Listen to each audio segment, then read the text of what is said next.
Let's do a video title. 5 seconds. 4, 3, 2, 1. I'm rolling. So, Andrew, what do you love about New York? What don't I love about New York?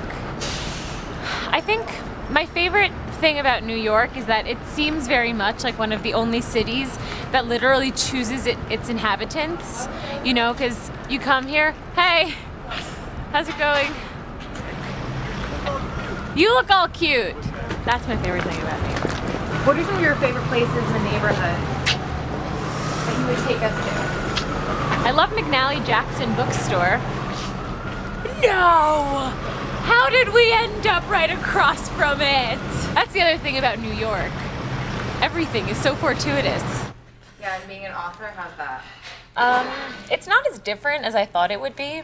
I think it lends me a little bit more credibility when I tell people I'm a writer. They're like, what, do you write a blog? I'm not a writer. And I'm like, I write a book too. Stupid chicklet.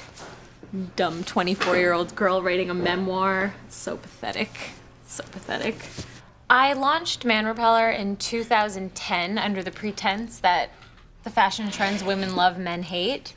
And I think that's very much still the groundwork for the blog, and it's sort of the underpinning of every post that is published or whatever it is. The biggest cliche about fashion I've heard is probably that everyone who works in this industry is mean. As with every industry, there are certainly a handful of people who aren't the most gracious, but I've only come across very lovely people.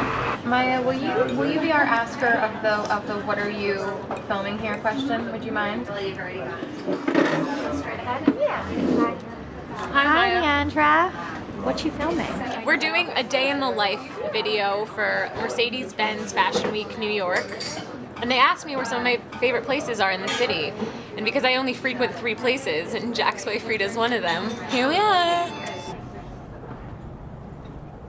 I feel so grateful that I'm even invited to shows, and it is frankly a very good excuse to get dressed up. And so that's really fun for me also, because I'm wearing sneakers to work every day, and I'm typically comfortable during the week. So it's a fun reason to put on those stupid boots that I shouldn't have bought 3 years ago, you know? I really like Fashion Week. I get there on Thursday and I'm happy to see people, and then I'm happy to see them again that night and again the next day and the next night. And then like, okay, by Thursday it gets a little bit much, but I don't know, it's fun. Do you remember what your first show was? Yeah, my first show was Tippy at Lincoln Center. It was part of Mercedes-Benz Fashion Week. I like to think that my closet is a pretty edited selection of just stuff that I really, really love. When I get something new, I donate something old, or when something is gifted, I gift something. I really have that philosophy of you can't take something in if you don't put something out. I'm not as good about my shoes. You know what I was saying, that like one of the biggest problems with American culture today is consumption? I think that's a lot for one person with 2 feet. Or what people don't really understand is that fashion is a really beautiful way to assume different identities, kind of like Halloween every single day. Just because it's so fun, it's so interesting. Like, why not turn every day into a game show? It'll make you feel chic.